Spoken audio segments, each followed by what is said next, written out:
What's up, Ragin Nation? This is Alex Yu, and you're watching the Ragin Ronin review. Let me close that window so you can hear what I'm saying. You know what I'm saying? Actually, now I opened it on the other side, but that's all good because it's freaking stuffy in my car. It was cold, and therefore I turned the heat way up, and like, damn, now it's like boiling. Anyways, my review for you is for 21 Jump Street. I saw 21 Jump Street last Saturday, and I don't have a lot to say about it other than it was freaking awesome. That movie is the best movie I've seen in 2012 so far. Remember last time I said that Chronicle was my favorite movie? I gave that one a 9 out of 10. Well, I'm giving 21 Jump Street a 9.5 out of 10. And I'm really proud of Jonah Hill. It took him 5 years to get this movie made. It has been like in the making for 5 years. The guy has gotten so many different roles, from the vulgar, swearing kid in Superbad and Knocked Up, and then in 2012 he got nominated for his role in Moneyball, and he's an executive producer, and he wrote the story for 21 Jump Street. This is a movie he was wanted for 5 years. And now it's finally made, and it is the #1 at the box office this weekend. And it's such a great movie. Rotten Tomatoes gave it 87%. I'm giving it a 9.5 out of 10. And a high score is because when you look at movies, when you really review movies, there are things that make the movie imbalanced. So this movie is not imbalanced. It is near perfect to perfect in every department of the film. You'd have movies with a great action but a crappy story. You'd have a movie with a great story concept but crappy characters. You'd have a movie with a great story but terrible dialogue. In 21 Jump Street, it excels in every department. Every scene has a punchline, and that's what's so great about it. In the movie, I was just thinking, what is my favorite scene? But then a lot of those scenes are so great. Every setting that the movie takes place in has a punchline. And because of that, it makes you feel good.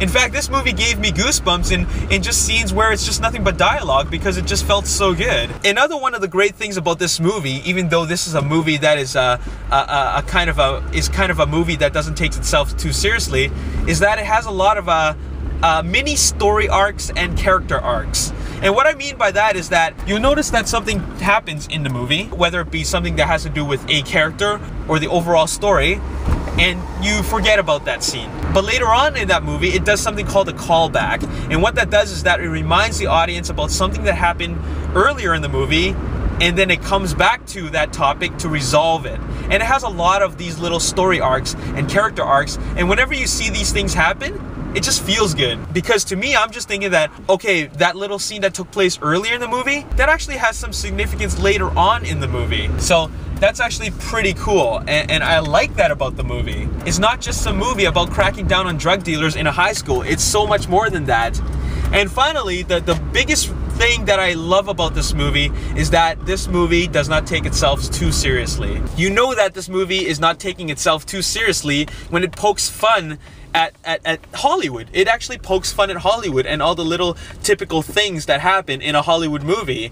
And that's such an awesome thing about this movie. Because of something like that, it makes you think that okay, these guys are having fun. Channing Tatum and Jonah Hill and whoever else is in this movie, they're just having a good time. And you feel the good time that they're having in this movie. And that's what makes this movie rock on so many levels. There are quite a few surprises, and I would actually like to say that Jonah Hill and Channing Tatum are like Martin Lawrence and Will Smith in the first Bad Boys movie. I love that it feels like you have the action and comedy in Bad Boys 1, but you have the charm of a teen comedy from the 80s.